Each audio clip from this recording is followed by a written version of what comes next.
Hmm.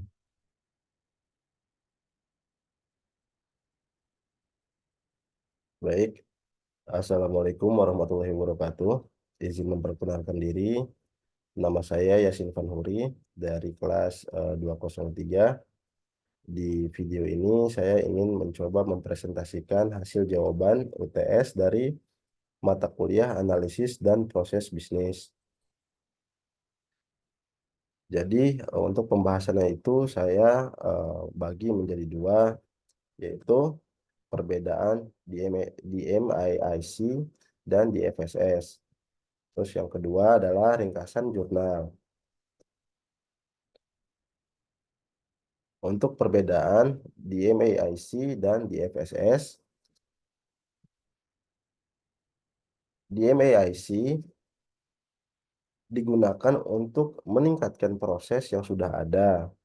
Fokus utamanya adalah memperbaiki proses yang sedang berjalan dan dengan mengidentifikasi dan menghilangkan masalah atau variasi yang ada. Untuk di MAIC ini adalah kependekan dari beberapa kata, yaitu divine yang artinya menetapkan tujuan proyek, menentukan masalah yang akan diselesaikan, dan mendefinisikan persyaratan pelanggan. Lalu measure yaitu untuk mengukur kinerja proses saat ini untuk mendapatkan data yang relevan. Lalu analyze yaitu untuk menganalisis data untuk mengidentifikasi agar penyebab masalah dan variasi dalam proses. Lalu ada improve yaitu untuk mengembangkan dan mengimplementasikan solusi untuk menghilangkan akar penyebab masalah. Dan yang terakhir adalah kontrol, yaitu untuk memastikan bahwa perbaikan yang telah dilakukan tetap bertahan dengan mengendalikan proses di masa depan. Oke, untuk selanjutnya adalah perbedaan DMA, DV, atau yang sering dikenal sebagai DFSS. DMA, DV, atau yang sering dikenal dengan DFSS, yaitu Design of Six Sigma, digunakan untuk merancang produk atau proses baru yang bebas dari cacat dan variasi sejak awal. Fokus utamanya adalah memastikan bahwa desain baru memenuhi kebutuhan pelanggan dan persyaratan kualitas sejak tahap awal perkembangan. Sama seperti sebelumnya, DMADV ini juga adalah kependekan dari beberapa kata, yaitu divine, yaitu mendefinisikan tujuan proyek dan kebutuhan pelanggan yang akan dipenuhi oleh desain baru. Lalu ada measure, yaitu mengukur dan mengumpulkan data terkait kebutuhan. Lalu ada analyze, yaitu menganalisis data untuk menentukan karakteristik yang kritis bagi kualitas atau CPQ, dan memastikan desain baru memenuhi persyaratan tersebut. Lalu desain, yaitu untuk merancang solusi atau produk yang memenuhi kebutuhan pelanggan dengan standar dan kualitas. Dan yang terakhir adalah verify, yaitu untuk memverifikasi bahwa desain yang sudah dibuat tadi telah memenuhi semua persyaratan dan berfungsi dengan baik dalam kondisi yang nyata. Oke, lanjut ke pembahasan yang kedua, yaitu jawaban yang kedua, yaitu tentang ringkasan jurnal.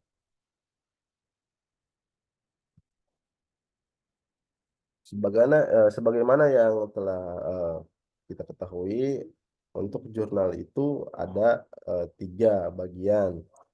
Yang pertama, eh, jurnal yang pertama berjudul Lean Six Sigma 4.0 Methodology of Optimizing Occupation Exams in Operation Management. Lalu untuk jurnal yang kedua yaitu tentang the development of Lean Six Sigma and BIM framework for engineering offset manufacturing. Lalu untuk jurnal yang ketiga itu adalah tentang learning of quality improvement theory experience with reflective learning from a student represented perspektif. Oke, lanjut. Untuk pembahasan yang pertama tentang Lean Six Sigma 4.0, secara garis besar, jurnal ini membahas tentang pendekatan yang menggabungkan prinsip-prinsip Lean Six Sigma atau LSS dengan teknologi industri 4.0 untuk meningkatkan pengelolaan ujian kesehatan kerja. Metodologi ini bertujuan untuk meningkatkan efisiensi, pengurangan biaya, dan mempertahankan standar akurasi serta keadaan yang tinggi dalam penilaian kesehatan kerja. Jadi dalam jurnal ini saya sudah merangkum beberapa poin. Yang pertama adalah integrasi Lean Six Sigma dan Industri 4.0. Lalu untuk poin yang kedua, framework application. Untuk poin yang ketiga adalah manfaat dan hasil. Poin keempat yaitu tentang temuan studi kasus. Lalu yang terakhir adalah kesimpulan. Jadi untuk poin pertama mengenai integrasi Lean Six Sigma dan Industri 4.0 itu terbagi menjadi dua poin. Yang pertama adalah Lean Six Sigma itu sendiri, yang artinya menggabungkan prinsip Lean atau pengurangan limbah dan percepatan proses dengan fokus Six Sigma pada kualitas dan kontrol statistik. Lalu untuk poin yang kedua yaitu tentang integrasi teknologi industri 4.0. Untuk integrasinya sendiri itu yaitu menggunakan big data, analitik, AI, cloud computing, IoT, terus mengoptimalkan metodologi learn dan DMAIC. Untuk poin yang kedua mengenai framework dan application sama seperti sebelumnya, yaitu terbagi menjadi dua. Yang pertama adalah framework LSS 4.0. Framework ini diterapkan untuk merampingkan ujian kesehatan kerja, mengidentifikasi ketidakefisienan, dan meningkatkan keadaan proses. Lalu untuk poin yang kedua adalah pendekatan DMAIC. Pendekatan ini sangat penting secara sistematis untuk menangani deviasi proses dan memastikan pengelolaan ujian yang akurat dan efisien.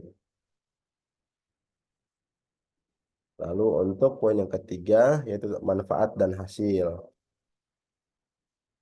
Manfaat dan hasil juga memiliki dua poin utama yaitu efisiensi dan pengurangan biaya. Dengan meningkatkan eh, pengelolaan proses dan mengurangi ujian yang tidak perlu, eh, ak- kerangka kerja ini secara otomatis membantu mengurangi biaya itu sendiri. Lalu untuk poin yang keduanya adalah tentang keamanan dan kepatuhan, yaitu untuk meningkatkan keselamatan di tempat kerja dan memastikan kepatuhan terhadap standar regulasi. Nah, untuk poin keempat ini adalah temuan studi kasus. Jadi, penerapan framework LSS 4.0 dalam konteks dunia nyata menunjukkan peningkatan signifikan dalam proses ujian kesehatan kerja, termasuk pengurangan frekuensi ujian dan biaya, serta peningkatan kepatuhan terhadap standar kesehatan dan keselamatan. Lalu untuk poin yang terakhir adalah kesimpulan, di mana singkatnya metodologi LSS 4.0 menyediakan kerangka kerja komprehensif untuk mengoptimalkan ujian kesehatan kerja, memanfaatkan teknologi canggih untuk mencapai perbaikan signifikan dalam efisiensi, manajemen biaya, dan kepatuhan keselamatan dalam manajemen operasi. Eh, Lanjutnya adalah jurnal kedua yaitu The Development of Lean Six Sigma and BIM Framework for Engineering Offset Manufacturing. Jadi jurnal ini eh, secara garis besar membahas tentang integrasi metodologi Lean Six Sigma atau LSS dengan Building Information Modeling atau BIM untuk meningkatkan efisiensi manufaktur di luar lokasi atau off-site manufacturing dalam industri konstruksi. Sama seperti jurnal sebelumnya, di jurnal ini juga saya telah membagi beberapa poin untuk dibahas. Yang pertama adalah integrasi Lean Six Sigma dan BIM. Yang kedua adalah keuntungan offset manufacturing atau OSM. Yang ketiga temuan studi kasus. Dan yang terakhir adalah kesimpulan. Untuk poin pertama, integrasi Lean Six Sigma dan BIM. Sama seperti jurnal yang pertama, Lean Six Sigma atau LSS, menerapkan prinsip Lean untuk mengurangi limbah dan meningkatkan kecepatan proses, serta Six Sigma untuk mengontrol kualitas dan mengurangi variasi. Lalu untuk integrasi dari BIM itu sendiri adalah memanfaatkan teknologi digital untuk membuat model simulasi yang kaya informasi dan akurat, memungkinkan identifikasi kesalahan dan optimalisasi desain sebelum pelaksanaan. Untuk poin yang kedua, yaitu tentang keuntungan offset manufacturing atau OSM. OSM memungkinkan pembuatan elemen bangunan dalam lingkungan pabrik yang terkontrol, yang kemudian dipasang di lokasi konstruksi. Ini menghasilkan waktu pembuatan yang lebih cepat dari kualitas akhir. eh, maaf, sorry. Ini menghasilkan waktu pembangunan yang lebih cepat dan kualitas akhir yang lebih tinggi dibandingkan dengan mode konstruksi tradisional. Teknik ini juga membantu mengurangi limbah, biaya, dan kesalahan desain, serta meningkatkan keselamatan kerja. Untuk poin yang selanjutnya, yang ketiga, yaitu temuan dan studi kasus. Jadi, untuk temuan studi kasus pada sebuah perusahaan konstruksi di Irlandia menunjukkan bagaimana penerapan kerangka kerja LSS dan BIM mengoptimalkan proses manufaktur peralatan produksi seperti skids yang digunakan dalam industri farmasi. Proses ini meningkatkan efisiensi, mengurangi biaya, dan memperbaiki kualitas produk akhir. Lalu untuk kesimpulannya, studi kasus pada sebuah perusahaan konstruksi di Irlandia menunjukkan bahwa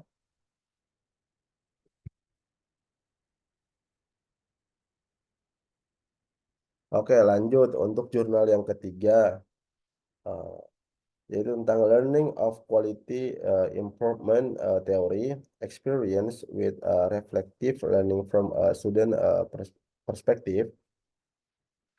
Jadi untuk jurnal yang ketiga ini agak berbeda dari jurnal sebelumnya, yang mana jurnal ini membahas tentang pengalaman seorang siswa dalam mempelajari teori peningkatan kualitas melalui metode pembelajaran reflektif. Pembelajaran reflektif adalah pembelajaran yang menekankan pentingnya seorang siswa merenungkan pengalaman mereka untuk mengembangkan keterampilan berpikir kritis dan memperdalam pemahaman mereka tentang konsep kualitas. Sama seperti jurnal-jurnal sebelumnya, di sini juga saya sudah merangkum beberapa poin. Yang pertama tentang kurikulum dan metode. Yang kedua adalah proses refleksi. Yang ketiga pengembangan pemikiran, pengembangan pemikiran kritis. Yang keempat alat dan model kualitas. Dan yang terakhir adalah kesimpulan. Oke, untuk poin yang pertama tentang kurikulum dan metode. Kursus yang dibahas, menekankan alat-alat manajemen, kualitas modern seperti Total Quality Management atau, TQM, ISO, Six Sigma, dan metode Learn. Pembelajaran ini, dirancang untuk, melibatkan karyawan dalam proyek-proyek, peningkatan kualitas di organisasi mereka sendiri, dengan, fokus komitmen staf dan manajemen perubahan. Lalu, untuk, poin kedua adalah proses, refleksi.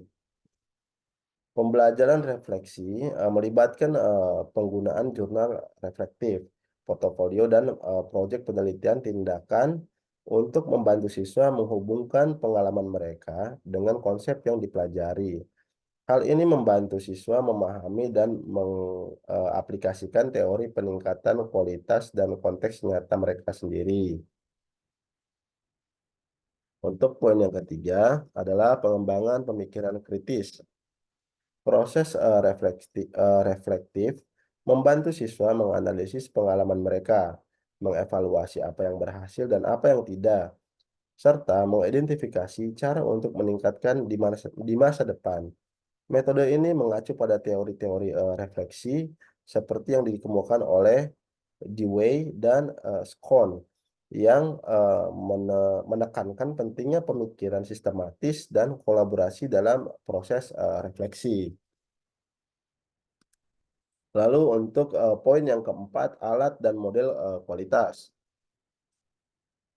Kursus ini juga mengajarkan berbagai alat dan model manajemen kualitas seperti, siklus, PDCA, yaitu Plan, Do, Check, Art, model Kano, Quality Function Development atau QFD, dan, 7 alat dasar kualitas dari Ishikawa.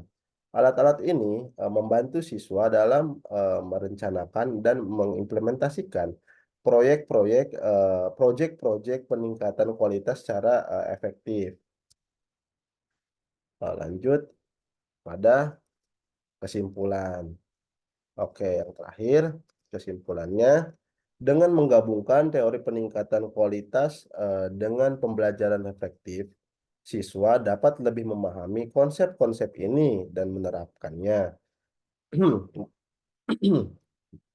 Jadi, dengan menggabungkan teori peningkatan kualitas, dengan pembelajaran reflektif, siswa dapat lebih memahami konsep-konsep ini dan menerapkannya dalam lingkungan kerja mereka, yang pada akhirnya, meningkatkan kualitas proses dan produk di organisasi mereka itu sendiri. Baik, sekian, terima kasih sebelumnya. Saya minta maaf untuk poin yang kedua, untuk jurnal yang kedua, untuk kesimpulannya sepertinya ada kesalahan penginputan, dari saya sendiri. Saya harap bisa dimaklum, untuk kesalahan itu, kurang lebihnya mohon maaf. Wassalamualaikum warahmatullahi wabarakatuh.